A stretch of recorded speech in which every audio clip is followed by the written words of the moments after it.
here. We're the same team, I'm torn we're here. The same protests athlete, and the you know, kneeling, color. again, You it see the doesn't sports bother or the me, color but it on the bothers. uniform, and then you root I for guess the guys reason it who wear bothers your me uniform, is and then you because it start bringing bothers other politics people. into I love sports because to me it's the one place we can come together and all cheer for the same team or the same athlete. The only color you see in sports are the color on the uniforms, and you root for the guys who wear your uniform. And when you start bringing politics into it, then some of the fans aren't rooting for the athletes in those uniforms anymore, and that bothers me. And also, I do think it will create some dissension within the team itself. I remember when, we all remember in the NBA bubble last year when Jonathan Isaac of the Magic was the only player who didn't kneel in the bubble last year, and he got some criticism for it by some of the other players. Some of his teammates didn't like it, so I don't like that aspect of it. I also don't like that the protests might take away from the accomplishments of the athletes themselves. These athletes train, we know how Olympic athletes are. These athletes train their entire lives for this one chance at the limelight, and I don't want to see their stories sort of overshadowed by the protests. All right? So those are some issues I have. That said, I'm not for banning peaceful protests. I don't think they should ban it. If athletes want to protest, they should be allowed to protest. I don't think there should be a ban, but those are the issues I have with it. Here's an interesting thing, and I was Googling. I'm glad you were speaking so long so that I could Google this and get this right. So the Olympic Committee is saying, hey, we want to keep politics out of the Olympics, correct? Okay. I know there's some hypocritical stance here. 1920 in Antwerp, 5 countries were banned due to their involvement in the First World War. Austria, Bulgaria, Turkey, Hungary, and Germany. 1924 Paris, the ban of Germany following World War I continued, though Austria, Bulgaria, Turkey, Hungary were then allowed to compete. London in 1948, Germany and Japan were barred from their participation in the Second World War. 1964 Tokyo, South Africa was banned by the IOC for taking part due to his oppressive apartheid regime. The ban lasted until 1992. So, and there's more. But the Americans boycotted the Moscow. Well, they boycotted. They chose to do that. So I want to draw the line between, hey, we're taking a political stance. But that was political, right? And we obviously talk about that. And the Russians then, in return, boycotted 1984. It's why I grew up as a kid. The 1988 Olympics was the first one I remembered. And it was the first one in 12 years that the U.S. and the Russians had competed in together. And I remember like the great competition, men's volleyball, and all. I do remember like that. And during that time, 1988, we were still in that mix. But my point is this: is that the Olympics, like, hey, listen, we're going to keep politics out of this. The Olympics have engaged in political, pandering or maneuvering since the beginning of the Olympics, essentially. So, somebody raising a black glove on the podium after they've earned a gold medal, or somebody kneeling down. Vince says religious in there. Are you telling me if somebody gets up on the podium and crosses their chest, or puts their hands together and points to God, is that religious propaganda at that moment? I don't know where the line is drawn. And you're going to tell people they can't thank God in the interview room? What are you going to do? I don't know. No, I agree. I don't think it should be banned. I told you the issues I have with it. I think they're legitimate issues, but again, I don't. Here's a perfect example. I brought up Jonathan Isaac and how some of his teammates and some of the other players didn't like the fact that he didn't kneel during the NBA bubble. Right. So there's another story out there. Kirsten Henney, all right? She's a former Virginia Tech soccer player, all right? She filed a lawsuit against Virginia Tech soccer coach Charles Adair is the guy's name. Per the court documents, this is, of course, obtained by TMZ, which obtains everything these days. All right. So, per the court documents, obviously. The soccer player, Kirsten Henning, claims in the lawsuit that she was punished for refusing to kneel with the rest of the Virginia Tech women's soccer team prior to a game on September 12th, 2020, which was obviously during the protests, the George Floyd protests, the Black Lives Matter protests, all of that. So Henning noted in the suit that she supports social justice and believes that Black Lives Matter, but she does not support the official Black Lives Matter organization, and we all know the controversy there, all right? So she also says that the coach is accused of verbally attacking her during halftime of a game in which all of the other Hokies players took a knee before their game with Virginia. She also says the verbal abuse continued after the game, and blah, blah, blah, blah, blah. All right? So that's the lawsuit. And that, again, I think it creates some internal dissension when you have some players protesting, some not. But again, you can't ban people from peaceful protests. You just can't do it. That in itself is un-American, in my opinion. Of course, this isn't an American rule. It's an International Olympic Committee rule. I'm sure the American Olympic Committee would, in today's climate, is not going to ban its athletes from peacefully protesting. So we do have a thought-provoking daily poll on this, and it reads as such. Let me find it. Do you agree with the International Olympic Committee, which says it is upholding a ban on political protests, including kneeling and raising a fist at the Tokyo Games? Do I agree with it? No, I don't agree with it. Adam obviously doesn't agree with it. Kelly, I'm thinking doesn't agree with it, right, Kelly? Not at all. Yeah. So anyway, go vote at 96.9 The Game on Twitter. We also have some other polls up there as well.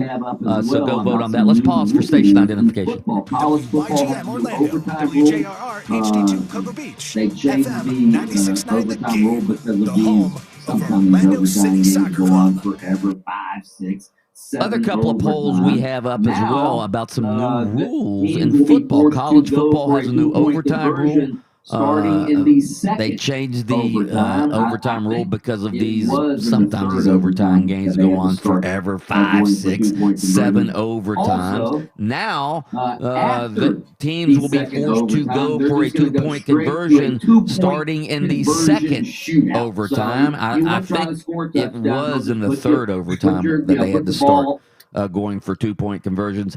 Also, after the second overtime, they're just going to go straight to a two-point conversion shootout. So you won't try to score a touchdown. They'll just put I think that's like the wrap it up put the box. Like, ball okay, boys, at two-point conversion range, and then you'll just have a shootout, sort of like in hockey games when they're decided by penalty shots.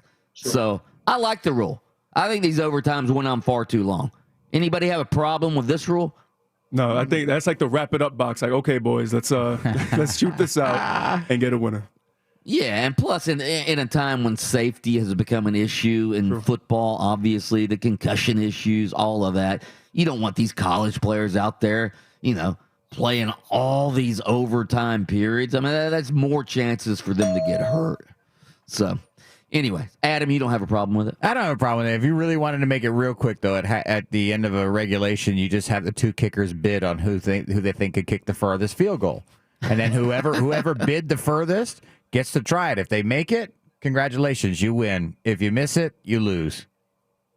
What, and the other kicker doesn't have to make one? So you and I, you play for Florida, I play for Miami. I think I can kick a 50-yarder, right? You think you can kick a 55-yarder, right? You now, is there a rush or you? No.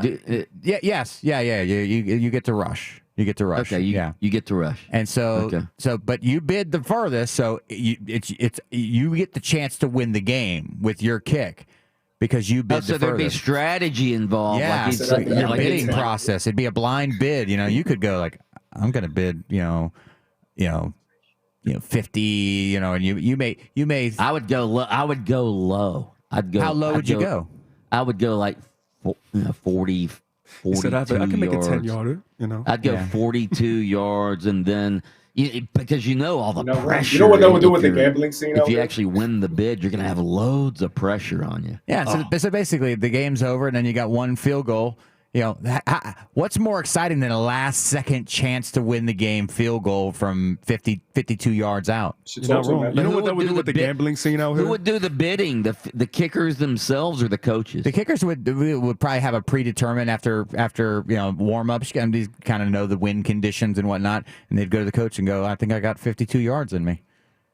Should talk to him, Adam. Yeah, listen, and then we don't have to line it up. We don't have to go back and forth for a possession or two. And we got the one kid. We got the one kid out there. All right, line it up, fellas. We got last second kick to win the game. Last second. As good as you made that sound, that's ridiculous. I know. I was trying to take a ridiculous option and make it sound really good. All right, here's maybe you guys can explain this rule to me, because Tom Brady went berserk yesterday because the NFL has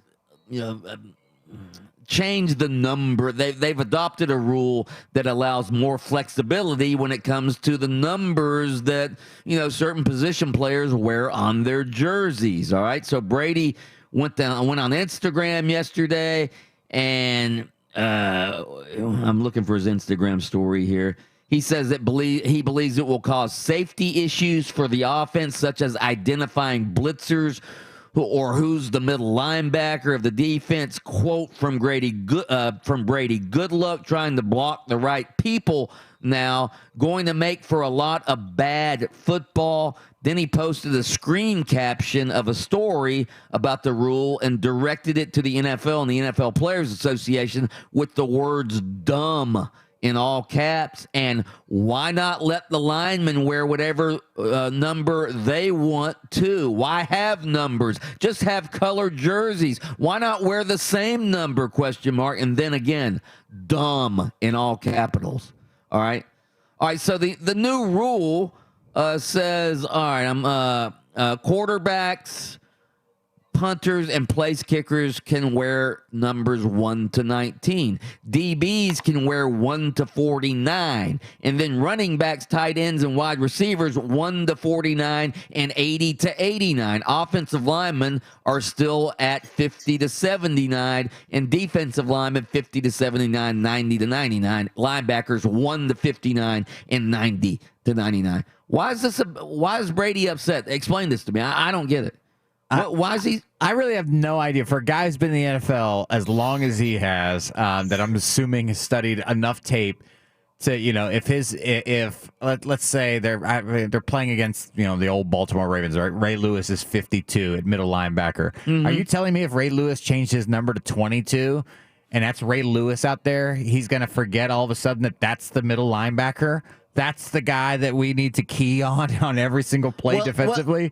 Although I would guess, like quarterbacks are all, they're up at the line of scrimmage. They're always looking for mismatches. Like you want to get Kyle Pitts on a linebacker or whatever. All right. And if linebackers can wear the same number as DBs now, let's see. Yeah, if linebackers can wear the same numbers as DBs, it's hard. It's just harder to decipher who the linebacker is and who the DB is. I guess that's one of his points, right? Yeah, but you recalibrate your brain at the end of the day. I've never once, seeing how the punters and the quarterbacks can wear the same number. I don't think anybody thinks, let's look out for this guy to throw the football. He's got that same number 7 on. Oh, my God. This guy's Brett Favre. So DBs can wear 1 to 49. Linebackers can wear 1 to 59. Okay, so yeah, you essentially have linebackers and DBs can wear the same number range, whereas before I guess they couldn't. I'm not going to tell Tom Brady how to do his job, but I will say this: that if you have a wide receiver out wide to the left and there's a guy wearing a number 1 in front of him, that's a DB. If you're at the line of scrimmage and you look right across from you and there's a guy standing over the ball looking like he's going to blitz and he's wearing a number 1, that's a linebacker. Yeah, but again, I understand what he's saying. But Mike, again, how do they survive in college? Okay, linebackers. I've seen defensive linemen wearing number 1. Do you think anybody ever thinks that Rashawn Gary from Michigan last year or 2 years ago was going to line up a defensive back? Or like, oh, I think that's a defensive back sitting there looking like he's 300 pounds. To me, Tom Brady has a platform now because he's earned it in the NFL to make these sort of criticisms. This is the Belichick in him coming out. Very simple with Adam Ridden. It's very simple. Okay? Anyway. All right, we also have a poll on this. I sort of agree with Tom Brady here. Safety concern? Get out of here with safety concerns. Yeah, you don't know who to block now. Block the guy in front of you, okay? Very simple with Adam Ridden. It's very simple. Okay? Yeah, when in doubt, block the guy closest to you, okay? Block the guy who's about to hit the quarterback. Yeah. That's who you block. Yeah. All right, straight ahead, we're going to do a little sound off, but first we have your chance at $1,000. Now.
And when he sees players out there who are unproven, who are, haven't done anything in the NBA really, and they're not playing hard or they're not playing defense or they're just going through the motions, that's frustrating to him because that reflects on him.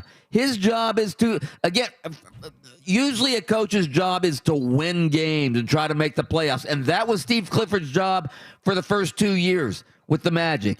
And then this year, his job changed. His job is, okay, we're going to break up the roster. Now your job is to develop this young talent. And when he sees the young talent not developing like he did last night, that's frustrating to him because it reflects on him. And I feel his pain because I think he's a hell of a coach. Sound off. Hey, Twitter world, it's me, yours truly. Tough morning listening to all the criticism that LeBron James is getting. I'm a fan of LeBron. I admire the work that he's done, how he's helped his community and how he's helped his friends and how he's been fighting all of these social issues, especially that of systemic racism in the legal system and with the police departments around our country. But you can't fight every battle. OJ, the Juice talking about LeBron coming out and commenting on the Micaiah Bryant situation, 16-year-old girl who shot down by police officers over in, I think it was Columbus, Ohio. Adam, what you think? Bad incidences that are happening with police departments. This one, LeBron should have waited. It's OJ, the Juice, talking about LeBron coming out and commenting on the Micaiah Bryant situation, the 16-year-old girl who was shot down by police officers over in, I think it was Columbus, Ohio. Adam, what you thinking? Well, I'm thinking like everybody else is thinking. Like if there's like a forum that OJ should probably just step back from, it's like offering legal advice to people or speaking about the legal system. But he is right, okay?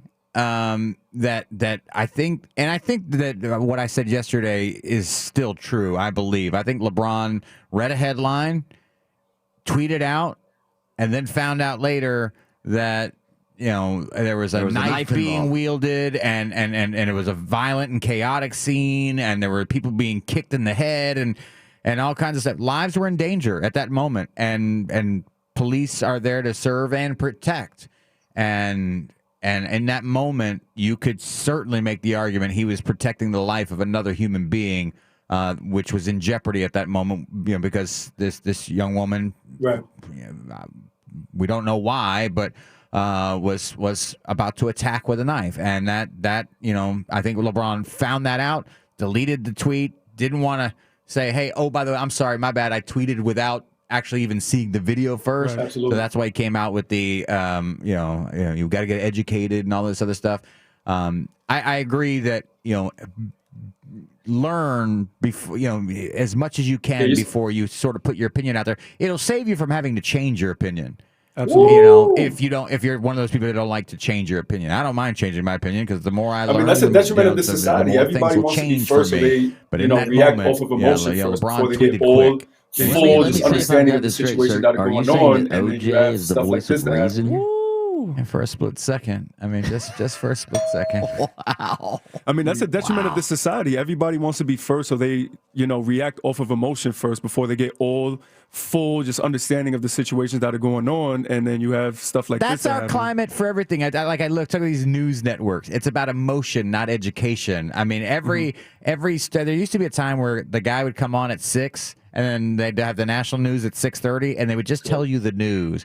Now they tell you the news, but that's a small little snippet of it. Then they create all this emotion around it to serve their base, and it's just, it honestly, people blame the mainstream media, the liberal media. It's all the media that does it. I still say. Oh, go ahead. Anyway, I was going to say, again, we talked about this a lot yesterday. LeBron is, he's the biggest sports superstar we have in this country. A lot of people look up to him. A lot of people are influenced by what he says. And hell, besides Barack Obama, is LeBron James the most influential black man in this country? Maybe. It's actually a good question. Huh? Yes. But anyway, I think it's imperative for somebody of his magnitude and his influence to be responsible and prudent before he puts something out there on social media that obviously is going to fan the flames. That's what I was going to say. Anyway, go ahead. Sound off. to be honest, as I was walking down the hallway, I just heard this news about Terrence Clark, and I'm not sure how much I'd want to talk about the game. When you consider it a Boston kid, I don't know what's real yet. I have not heard anything confirmed. Man, Boston head coach Brad Stevens talking about the passing of Terrence Clark, Kentucky guard, yesterday actually in a car accident. News broke late last night. Just unfortunate situation, Mike. That's floating out there, and pray that's not true, but. Man, Boston head coach Brad Stevens talking about the passing of Terrence Clark, Kentucky guard, yesterday actually in a car accident. News broke late last night. Just unfortunate situation, Mike. Yes, sad. 19 years old. He spent a year at Kentucky. Yeah, Rich Paul. He was entering the NBA draft. He was Mike, a possible he literally lottery signed pick. yesterday. He was in LA preparing for the draft. He'd signed. We just talked about LeBron. He signed with LeBron's sports agent. What is it? Clutch Sports, I think Rich it is. Paul. Yeah. So he signed with that agency, and Mike, he literally signed yesterday. Yeah, insane. And he's in the middle of the afternoon, 2:00 in the afternoon Pacific time. He runs a red light and runs into another car, hits a block wall, and dies. Yes, that's right. Sad story. Sound off. Just trying to stay locked in. It's a blessing from God. I say all the time to be a New York Knick, to be on a team like this. IQ, man, that's right. quickly holding it down for the Knicks, man. 8-game winning streak, Kelly ladies and gentlemen. Adam, I'm hyped. I'm hyped. We sacrificed the Yankee season in order for the Knicks to do great. We just want to keep pushing. That's right. Continue to just get better each and every day, and that's what we're striving to do.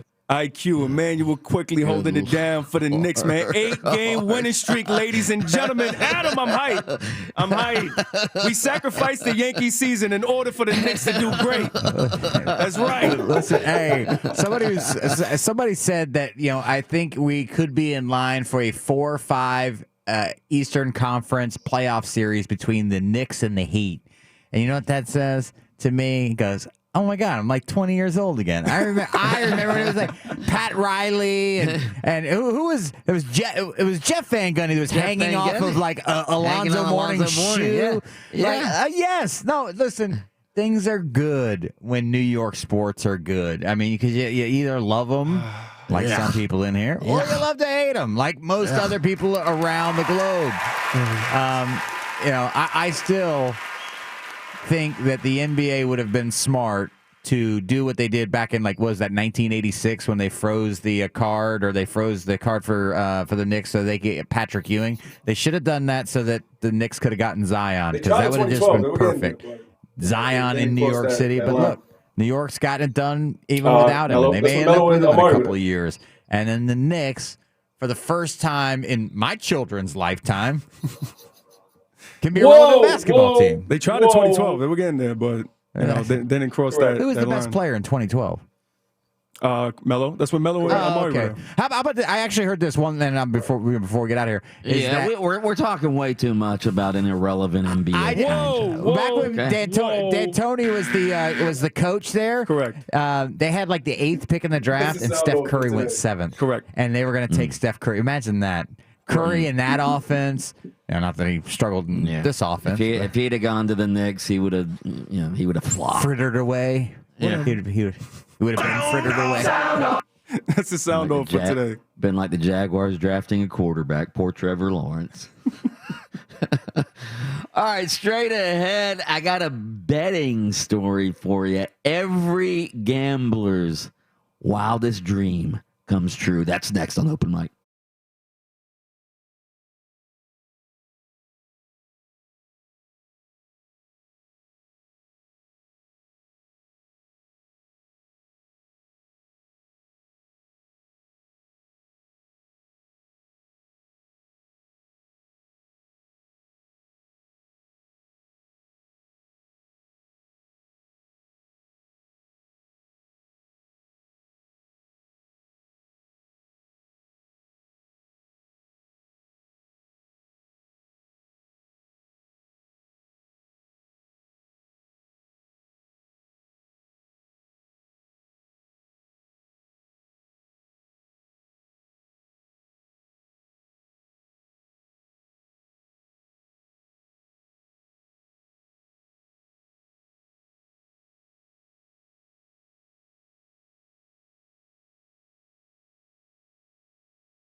96.9 The Game. You can also text us on our Academy Sports and Outdoors text line. That's 50857. Did I hear something? Do I hear a possum?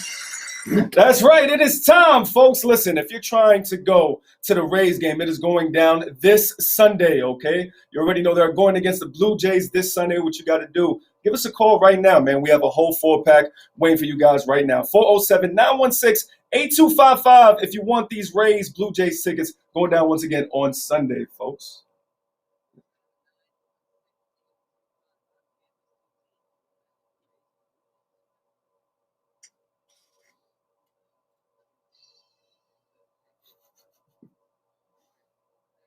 To the Rays game on Sunday. Big news, Adam Reardon. Adam, you go to the Bahamas to gamble. I think do you still go annually with your buddies to the Bahamas? I mean pre-COVID, but we're definitely. You don't need to go to the Bahamas anymore.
So that's why.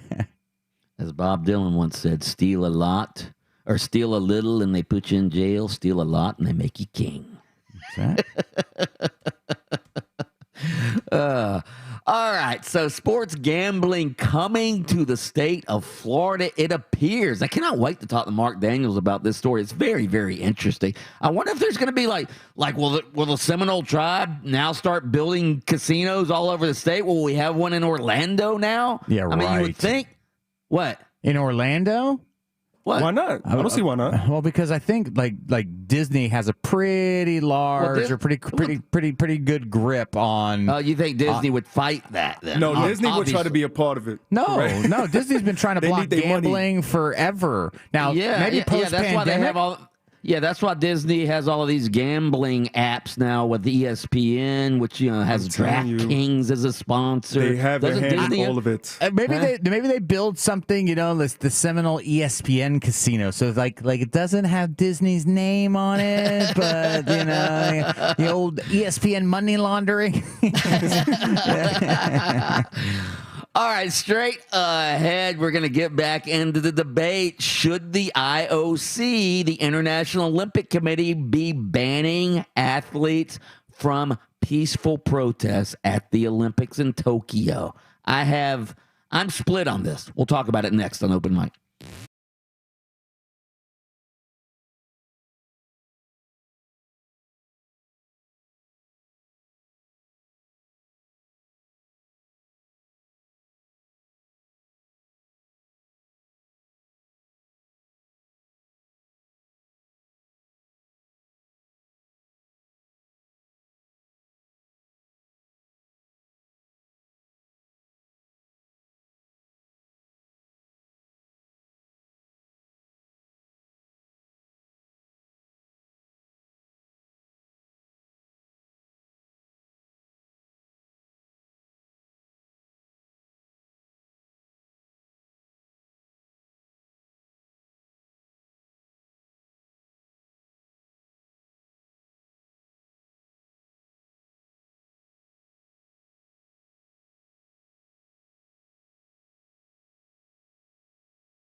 Time to put the pedal to the floor.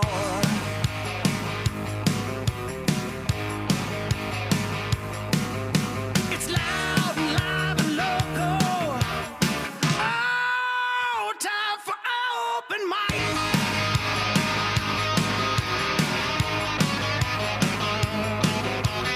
Welcome back to Open Mic. I'm Mike Bianchi, the Bulldog sports columnist of the Orlando Sentinel, joined as always by Adam Reardon, the deceptive intellect, Kelly Velez, the Prince of Production, Austin Pastolka, the Sultan of Sound. He is off today on top secret assignment. Actually, he is over at the Cape, or was over at the Cape. Has the launch went off yet? I believe so. I was looking this morning. I'm pretty sure it's up. I'm pretty sure it's happening. Okay. So shout out to Austin for seeing that. Oh we don't go pretty sure on this show. We want to know for sure if the launch is up. This is all very right. true. Yeah. We're Googling. Had to get our Googles together.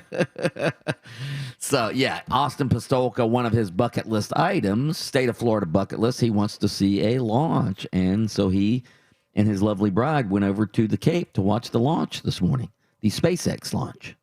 So anyway, hopefully that went off. We will find out momentarily. It did. By the way, it did. Yeah. It did go off. Mm-hmm. I used to work at Florida Today newspaper over in the building was in Melbourne, but I used to live in Cape Canaveral. Had me a condo right there on the ocean there, and you could the launches. First of all, it was a cheap condo. The walls would shake when the launch went off at the Cape. It was spectacular to watch, though. That's like living right there. That's like living in the metro area and you're right next to like a subway or like train tracks.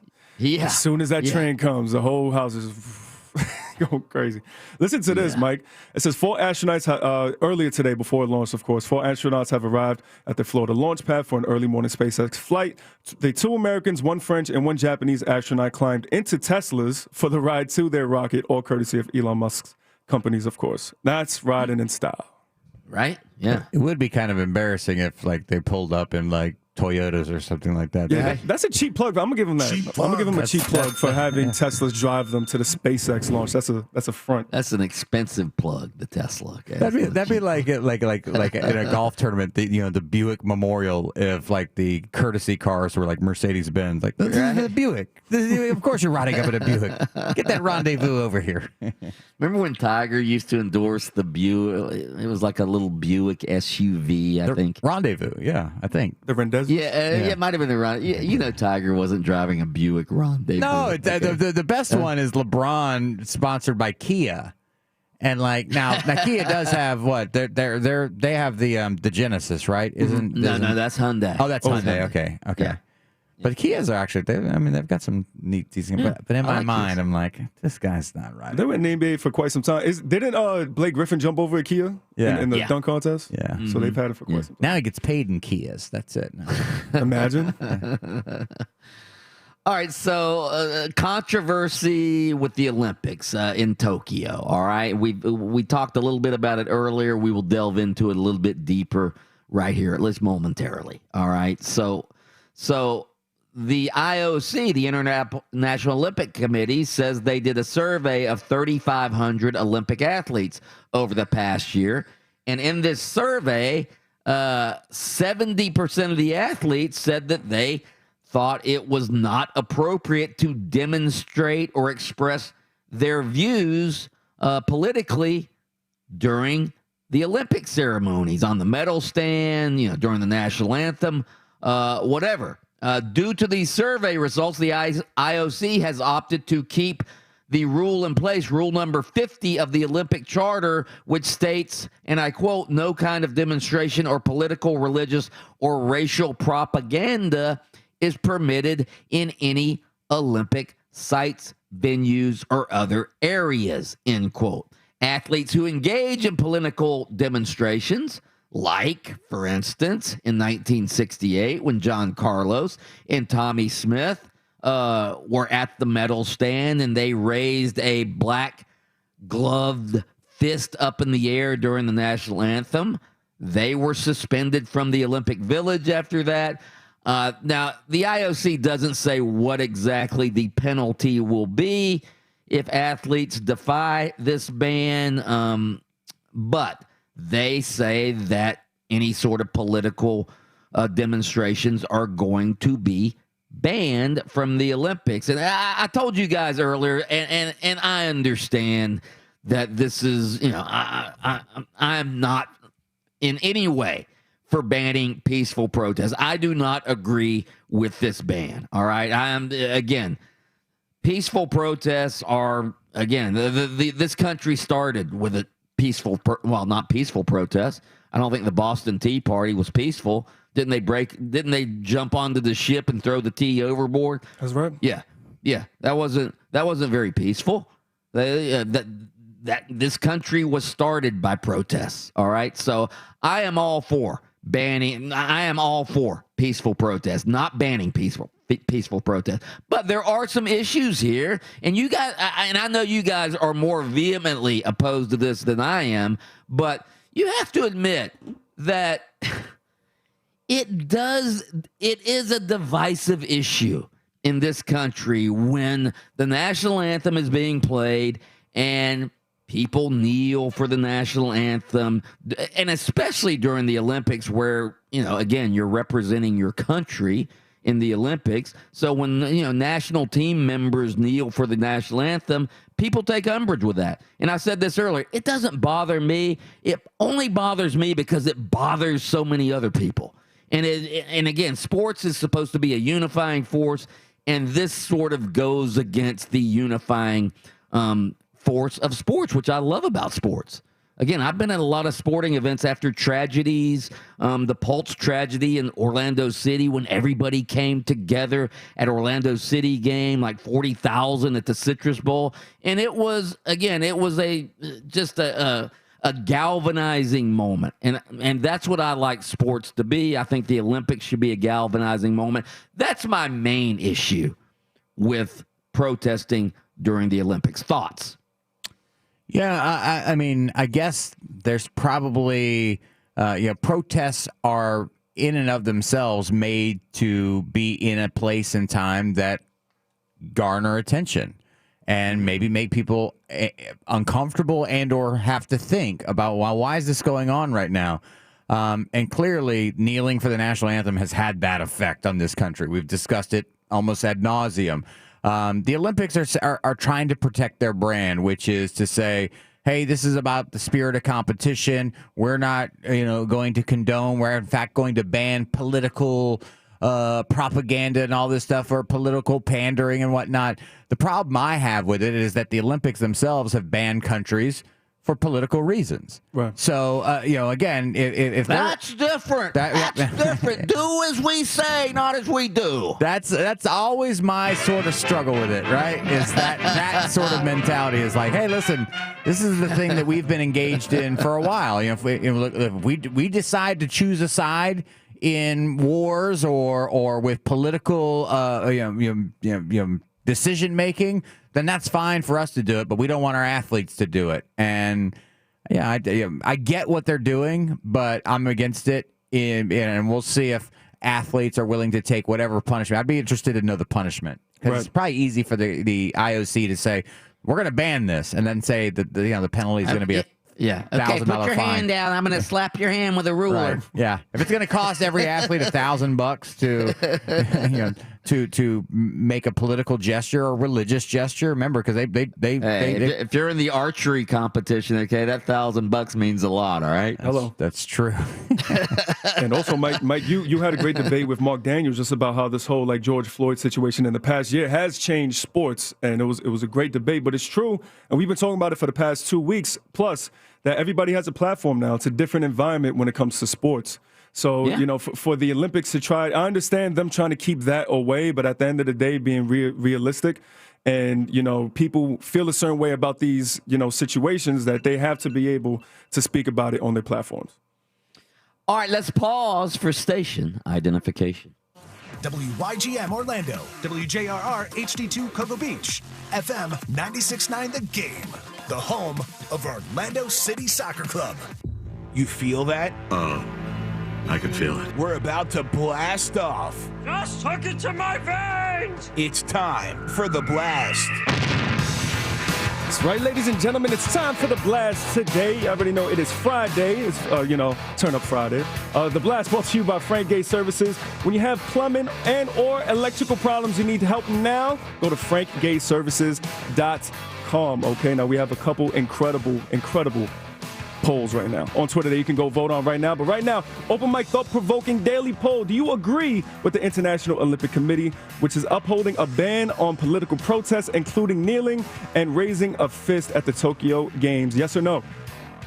Well, we just discussed. I don't agree with the ban, all right? But as I mentioned, I do have some issues with it. And I mentioned one of the issues about how it's going to be divisive. I think it's also going to cause some dissension among team members themselves. We just mentioned 70% say, hey, we don't think that it's acceptable to use the Olympics as a political platform. Well, guess what? If some people do it and some people don't, it's going to create some dissension among teams. I mentioned the NBA bubble when everybody was kneeling in the NBA bubble last summer right here in Orlando, and Jonathan Isaac of the Magic chose not to kneel, and he got all sorts of criticism for it. He, again, some of his teammates didn't like it. I think it's going to create issues within the teams and within the countries themselves. So that's another thing I don't like about it, but you can't ban it. No. Can't ban it. Yeah, I'm against banning it, obviously. And we'll see what kind of enforcement they're going to put behind this and whether or not this is just sort of the token, hey, we want to keep it all about the competition, knowing well and good that in this day and age, it'll be very difficult to keep all athletes from expressing themselves on the medal stand and or throughout the competition. In fact, by banning it, they'll probably more athletes will probably do like Megan Rapinoe. You think she's going to listen to a ban? I mean, come on, right. She'll take whatever comes with it, right? 60% of people voted yes. They're actually for what's going on over there with the IOC. Open mic supplementary poll number 1. Do you like the new college football overtime rule that forces teams to go for a 2-point conversion starting in the second overtime period and then a 2-point conversion shootout after the second overtime? Absolutely. These overtimes, and again, I like the college football overtime, all right? I do. I like, trying to score touchdowns, and then there's strategy involved, whether you go for 2 or whether you go for extra points. But these things go on too long. I mean, the 3, 4, 5, 6, even 7 overtime periods, that's ridiculous. Yes. First one, you can kick the extra point if you want. Second one, you have to go for 2. And then after that, it's 2-point conversion shootout. I love it. I think it'll make it more exciting and quicker. No, I'm not for the changes. As a matter of fact, they're not far enough. We need to think about player safety that have already played a long game. Here's my new stance, Mike. You didn't like my field goal kicker at the end? No. Here's a new one, okay? If you were favored to win, according to Vegas, and the score is tied at the end of regulation, you lose. Bam. You lose. Because you were supposed to win. You were supposed to win in regulation time. You didn't do that. You didn't do that. One job. Listen, even if you were favored, leave it up to the wise guys to decide who wins the even if you were favored by 20, but you only win by 1, you still win. That's fine. But if you're tied, we got to get out of here. We got other games to watch. Nothing's worse than when they have to push that 4:00 game back because we're waiting for kickoff because of the networks. I want to watch other games. We try to have a serious discussion, and you bring this into it. Oh yeah, I'm sorry. 2-point conversions into perpetuity. That's a legitimate discussion. He said, I'm the only one thinking about alternatives here, okay? Yeah, I'm thinking about better ones. I mean, listen, who's to say we can't get 10,000 2-point conversions in a row? We'll still be in the same issue. I'm talking about a slam dunk. That's it. We're out of here, fellas. Pack up the car. Get the car warmed up. We got to get out of here. Traffic's bad. 60% of people said yes, they are for it, of course. Open mic supplementary poll number 2. Do you agree with Tampa Bay Bucs? Supplementary. It's supplemental. Supplemental, pardon me. Supplemental, grammar police. Quarterback Tom Brady that the NFL is dumb for adopting a new rule allowing players at certain positions more flexibility when it comes to their jersey numbers. Yes, I agree with Tom Brady. Yes, linebackers should be in the 50s. All right, wide receivers in the 80s. All right, quarterbacks from 1 to 19. All right. Yes, I want my positions. I like order. All right, I want orderly position numbers. I don't want my wide receiver wearing number 1, and I don't want my quarterback wearing number 33, and I don't want my linebackers wearing number 3. No, I want order. I agree with Brady. Mike, what number did you wear in high school? I wore 30. I wore 32, but only because 22 wasn't available. Okay. So what if you're a defensive back and a wide receiver, but you're a wide receiver first, so you're 82, right? Coach needs you on defense. How are you going to do that? How are you going to swing that? You going to swap jerseys? How are you going to swap jerseys? You going to swap jerseys in the middle of the game? Listen, you're being a team player. You need to be able to be flexible. We want flexible position player. We may need to move you from defensive tackle to defensive back. That's what Tom Brady's afraid of. Yeah, no, you should be able to. That's what you should be. You should be able to wear whatever jersey number you want. These guys get paid enough to be able to identify the middle linebacker by more than just number only. I don't feel bad for Tom Brady at all. 55% of our audience voted no. They do not agree with it. Open mic supplemental poll number 3. If college football started a super league, we're saying traditional programs like Alabama, Ohio State, and Notre Dame would definitely be invited. But which program should be the 4th charter member? We have USC, Clemson, Michigan, or Texas. Well, I'm sure we left out somebody who probably should have been included here. Maybe Michigan. But I'm gonna go with as down as Texas has been over the last several years. I still think Texas is sort of like one of these English premier storied franchises who was still invited to the Super League, even though they haven't been good in a while. Texas, to me, belongs in over USC. They belong in. Texas is probably they're one of the richest, most prestigious programs in college football, even though they haven't been very good. I'm going Texas over Clemson. Even though Clemson is recent. I'll go USC for geographical purposes. We've got Alabama in, so it kind of got the southeast covered. Look at you. Ohio State, and Notre Dame up there in that area, so Michigan can't get it. I need something out west, so then we will go with USC to try to blanket the entire country. Because at the end of the day, the Super League, we're trying to get TV dollars, so we need out west. Sure. We need the LA market, Mike. We need the LA market if we're going to do a Super League. I don't object to that very much. Yeah, look at you, man. Well, we need to expand it because we need Miami in there. I'm sorry. Oh, here we go. Listen, 41% of our audience voted Clemson to be on there. Yeah, prisoners of the moment. Yeah. That's it. Open mic supplemental poll number 4. If the NFL started a Super League, we're saying Pittsburgh, Green Bay, Dallas will definitely be invited. Which other franchise should be the 4th member? We got New England Patriots, the Bucs, the Bears, or the Giants. Okay, the Bucs are out. We know what everybody thinks, right? Yeah. You know what? Even though everybody's going to vote for the Patriots because they've been so successful over the last 20 years. Go Giants.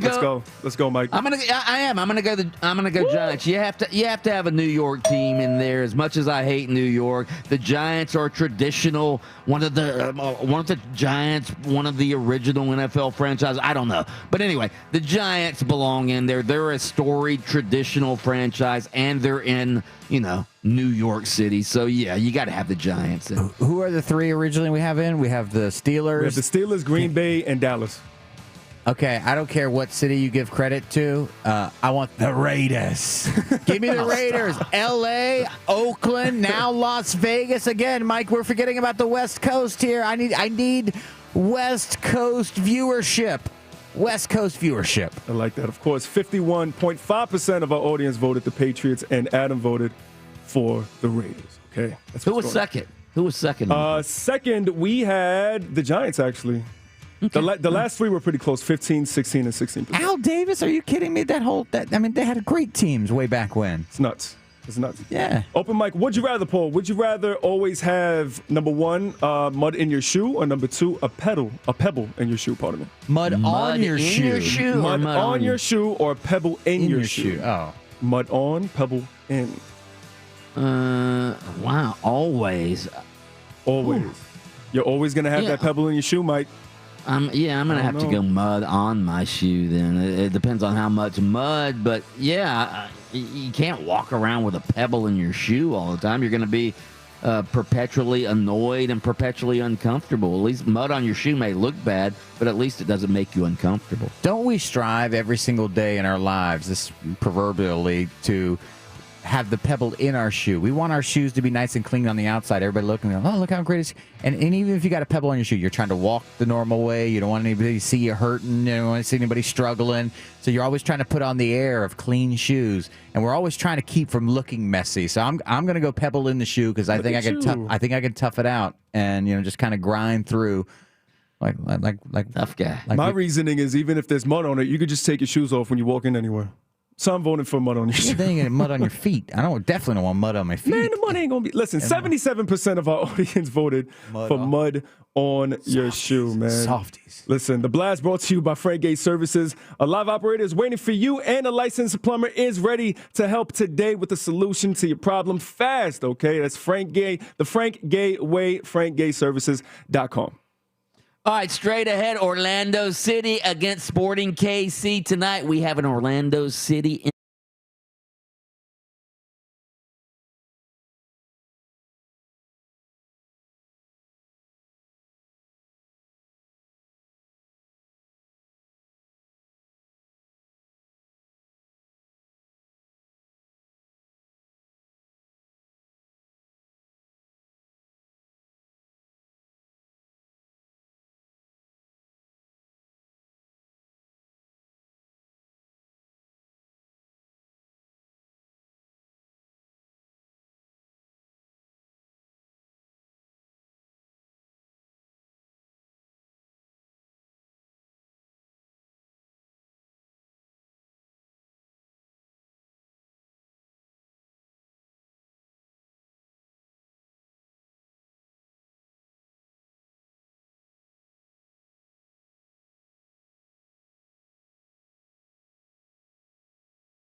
stop a season opening. 0-0 draw with hated Atlanta United. They are back in action tonight against Sporting KC. They're on the road. By the way, you can listen to that game right here on FM 96.9 The Game, AM 740. Coverage starting at 7 p.m. Let's bring in Orlando City play-by-play man extraordinaire, Evan Weston. Evan, how are you this morning? Good, Mike. Good to talk to you. Good to talk to you as well. First of all, let's go back to last week. The fans, 50% capacity in the Purple Palace, better known as Exploria Stadium. What was it like last week to have the fans back in the stadium, and how soon do you think we'll have full stadiums for Orlando City? Well, it was outstanding, Mike. Up in the booth, I did the game on the radio last week as well, and just to see everybody back, the tifo was phenomenal. A great hat tip to legends from the club's past and present. To get everybody together, it was a hot day. You could tell the players were feeling it, but everybody was loud and stayed with it through the whole 90 minutes. I can't speak to when we'll have full stadiums, but I did get my vaccine a couple weeks ago on second dose, so I'm all good. Hoping that everybody else does their part as well, and we can get back to normal as soon as possible. What did you see from the team in the opener? Obviously, again, no scoring in the opener. Are they going to have some issues, especially with Pato injured now? Well, I think you saw a team that was playing their first game, that, with the restrictions that the pandemic is still imposing, preseason is not quite as extensive as it has been in the past. So you are seeing a team that was still finding its legs. I do think the heat played a part as well. The other thing is that, Atlanta United is going to be good again. I know that everybody enjoyed last year when they were not so good. I think that those days are behind us. I think that was probably a blip. That was a very good team. And the thing that I like about what Orlando City did, and this was true last year too, when they only lost 4 games the entire regular season, they're just so difficult to beat straight up because Oscar Pereja demands constantly that his team is as organized as possible, which means that they don't stray from their spatial assignments. They are all in lockstep together when they defend. And so it is just so hard to score on Orlando City. They only gave up a goal a game last year, obviously got the clean sheet on Saturday. And I think that even if you play a perfect game on one end against Orlando City, you got to play a perfect game on the other end if you're actually going to beat them. Do we know the extent of Pato's injury and how long he will be out? So right now they're saying it's indefinite, that he is has a lower body injury. He has been ruled out for this weekend, and then hopefully we'll get a reevaluation of some sort next week. Also, again, Daryl DK obviously making a big impact overseas, playing for Barnsley. When will we know if he's going to be back with Orlando City? Well, first of all, did you see the bicycle kick that he scored? Oh, yeah. I mean, if you haven't, go find it. It's phenomenal. The kid is becoming a sensation, not just in America, but in England. There are full spreads on him in major newspapers. He's making a ton of noise over there. And so with that victory, Barnsley is now very likely to make the playoffs, which means that their season will run at least a couple of weeks past the end of the regular season on May 8th. So you're looking at him playing in a playoff game in the middle to the end of May, at least one, if not two. Barnsley could be in a situation where they're playing to the end of May. The Orlando City team takes a break for the first 2 weeks of June for the start of the Euros and the international break. So we probably, if he is to come back, we would see him probably in the middle of June, is just my speculative guess based on their schedule. And again, Oscar Pereja has very publicly said that unless something extraordinary happens, they expect to have him back at least for some time this season. Let's go back to Oscar for a minute. You just talked about how he demands precision and in his formations and all of that. I'm just curious, is he, how does he coach that? Does he demand perfection more than maybe some other coaches? It's wild because and when you speak to him, Mike, you know this. He's a very sort of understated guy, but there's an intensity to him that asks you to listen. And watching him train the team, he'll go out there on the field and demonstrate everything with them. He's running around and walking the team through everything the day before a match. He's running through everything that they want to do, and taking part in that session. And I think what he's done, and he started doing this immediately, even before the pandemic last year, he's just gotten this incredible level of buy-in from players who have played for the biggest clubs and biggest managers in the world, like Nani and Pato, all the way down to the rookies and homegrowns. He's gotten a buy-in from this group that they trust him, and they're going to do what he does, what he asks them to do, because he knows that he puts them, I should say, in a position to succeed. Orlando City play-by-play man Evan Weston right here on Open Mic. Evan, last couple things. Obviously, you're a huge soccer fan. I saw on your Twitter account one of your resolutions this year is to watch a soccer match every day of the year. What is that even possible? I guess there are soccer matches year-round? It is possible, yes. Especially during the pandemic, it was a good year to do it because the schedules had been so condensed. It would not have been possible. I tried it during the initial lockdown, of course. But it's not possible from a human standpoint. I have not been able to do one every day. I did state 300 matches was my goal. I am on track. 300 matches. Okay. Yeah, I knew every day wasn't going to be entirely possible just because, I was doing freelance work and things like that. It was just never going to work out. But I am on track to reach 300 by August when my birthday is. So it's been cool. I've discovered a Spanish team that I've fallen in love with, Real Sociedad. They play this beautiful style. They refuse to pass the ball long, and sometimes it bites them in the butt, but it's hilarious and very entertaining. It's been a lot of fun to see some stuff that you wouldn't normally see when you're just watching MLS or the Premier League or the Champions League. All right, speaking of the Premier League and the Champions League, obviously as a huge soccer fan, I'm sure that you were glad to see this European Super League go belly up after only 2 days. What were your thoughts on how that happened? How did this PR blunder happen so quickly? It's amazing, isn't it? And I think what happened was, and so sports these days are being presented as content, right? And if you're going to present something as content, you need to give people a reason to watch. And the Super League came out and said football is content now, and gave nobody any reason as to why it would be better than what they had now. And there was a level of arrogance to me in the way that it was just sort of presented as, oh yeah, you'll like this. This is good for you. You'll accept this. And in America, that might have been true. We have a different culture here. But in Europe, the culture is one of community ownership. And these clubs are not just corporations that put a team out and people root for them. They're part of the community.